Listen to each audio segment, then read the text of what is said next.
Welcome to Stories Lost. If you enjoy my channel, I would be very grateful if you could give a like or subscribe. It means a lot for the continued creation of new episodes. This case is one of the most remarkable in the Nordics. At first glance, it's easy to dismiss it as the fantasies of a madman, but as I will tell you in this episode, there are details that raise questions that are difficult to answer.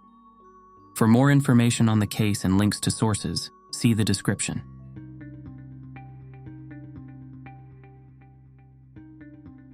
It is early morning, Friday, February 3rd, 1984.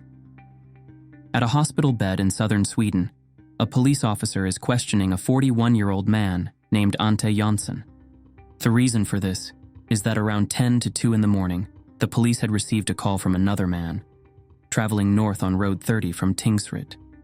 The caller, who initially had wished to remain anonymous, then gave the name Ante Jonsson. He reported that he had seen a car standing crosswise with its lights off and a black object hovering over the car. No sound or light was visible. Possibly there was a person in the car or outside. He had become very frightened and had not dared to drive on, but had turned back to the village he had just passed to call the police from a telephone booth. The police who received the call had asked the man to stay at the phone booth until they arrived. But when the police arrived at the designated meeting place, the caller was not there, and they had instead gone to the location where the caller said the car he had reported was located. Sure enough, the two police officers found a car parked in a snowbank. The police report states, a man named Ante Jonsson was sitting behind the wheel. The driver's side door was open, the lights were off. A telephoto lens in a case was next to the car. As it had recently snowed, it could be observed that the car had driven around the intersection several times.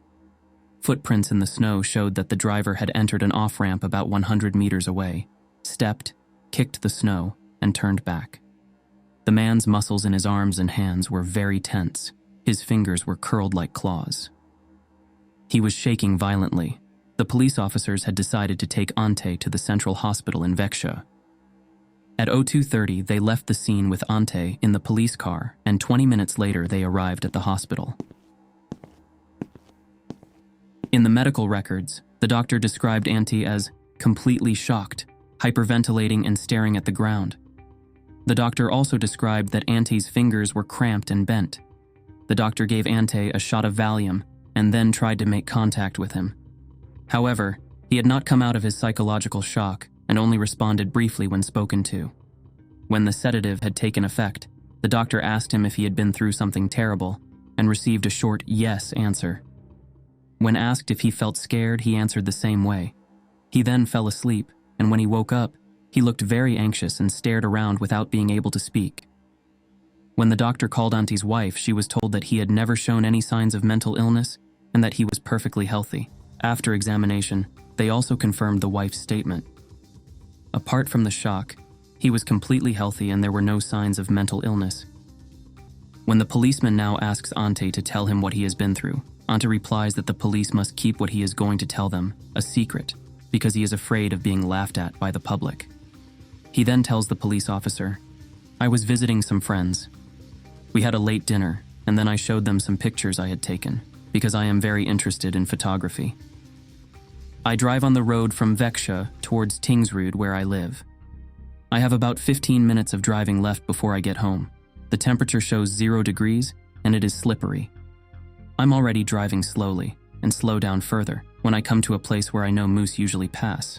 I've been close to colliding with a moose there before. Then I see a small figure on the other side of the road, and my first thought is that it's a child. As I ponder what a child is doing on the road in the middle of the night, I see something through the left side window that makes me look twice. I slow down to walking speed and roll down the windshield to get a better look. Out there, at the far end of the meadow, I see a large oblong object floating a few meters above the ground. It would have been almost 100 meters away and appeared to be almost 80 meters long and between 5 and 10 meters high. It looked like a submarine with curved ends and something sticking up in the middle. No light could be seen from the object. It was completely black. This made me think of the person I had just met and that he must have seen the object too. But when I looked through the rear window, I couldn't see the figure anymore. I continued to look at the object and found that it did not make any sound. The only sound was the engine noise of my own car. I thought about my camera and how amazing it would be if I could take a picture of such a strange object. I always have my camera with me when I drive long distances, but this time, of course, I hadn't brought it with me. So I decided to drive home to get it and take a chance that the strange craft stayed in place. As soon as I could, despite the slippery road, I continued home, rushed inside and grabbed my camera. When I returned to the scene, the object was gone. I drove slowly past the place where I had previously seen the object and looked around on both sides of the road. I decided to turn the car around at a turnoff 300 meters before the meadow where I had previously seen the object to go home and sleep. But just before I was about to slow down to turn the car around, I suddenly saw something blocking the road just past the intersection. I slammed on the brakes in a panic to avoid crashing into it, but because it was so slippery, I skidded and spun a full circle on the road. When I finally stopped the car, it was only a few meters away from the large object I had seen earlier in the meadow. It was completely matte. However, I could see that the object was wobbling a little, and I perceived that the front end was facing me. The object was 50-60 meters wide and maybe 20-30 meters high. Now I was really scared, and my only thought was to get out of there. I turned the car around to get away from the object, but I stepped on the gas too hard and slid uncontrollably into a snowdrift on the side of the road. When I tried to back out of the snowdrift, the car got stuck. However, when I glanced at the object, I was relieved to find that it was gone. I opened the car door to try to push the car free and had just got my foot out when I felt something grab my left arm.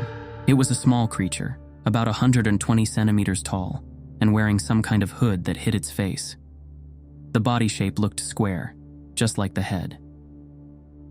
I don't remember what the arms and hands looked like, and I couldn't see any legs. Maybe the hood was hiding them. The creature pulled me out of the car with surprising strength. I screamed and tried to pull myself out of its grip. I managed to free myself and started running towards some houses that I knew were nearby. But I only got a few meters before some new creatures appeared in the dark and jumped on me. They pulled clothes and tried to get me off the road. Soon, I also understood why. When I looked in the direction that the creatures were trying to drag me, I saw a large black object again. Maybe it was another one, or maybe it was the same as before. It was hovering 20 meters above the ground, by some open fields about 150 meters away. I totally panicked and struggled to get free. But then the surroundings were suddenly illuminated by a car. The creatures let go and disappeared, and I saw a truck rolling and slowing down before crossing the road. I tried to run back to the car, but fell to the ground exhausted, or maybe it was the shock. The last few meters I crawled in the snow, my legs couldn't carry me. Back in the car, I immediately locked all the doors. I don't know how long I sat there, but when I heard someone knocking on the window, I was convinced that the creatures were back. Soon, however, I saw that there were 2 policemen, and I dared to open the car door. After this, I don't remember anything else until I woke up here in the hospital. The police officer lifts the pen from the notepad and looks at Ante. He doesn't know what to think. Ante asks him again to keep it all secret. He doesn't want to be laughed at. The doctor's final assessment was that he had suffered pure mental shock. After being questioned by the police, he was taken by ambulance to a psychiatric clinic in Växjö, where he stayed for a few days. A time that Ante himself likened to one long scene from the movie One Flew Over the Cuckoo's Nest. The police kept their word, but as no further action was taken by them or any other authorities, Ante's disappointment grew. No one seemed to take his story seriously, so he finally contacted a newspaper and revealed the whole story. The result was a major article on November 22nd that year. But the police had not been completely disinterested. As early as 15 p.m. on the same day he had his experience, a police patrol was sent out to the scene to try to find something that could explain what had actually happened. However, although the 2 police officers searched a large area around the site, a report later stated that nothing could be found to explain the complainant's visual hallucination. On the very same day that Ante Jonsson left the psychiatric clinic, the criminal police in Växjö contacted him for an interview at the scene. For over an hour, Ante was questioned while a police officer measured the site, made sketches, and took notes. There was no civil or military air traffic in the area where he was attacked, and no other military activities were taking place. But other than that, most of the details of Ante's story were difficult to confirm. There are, however, some circumstances that may corroborate Ante's story in some respects. 1. Ante himself. He was a settled person with a job, wife, and children.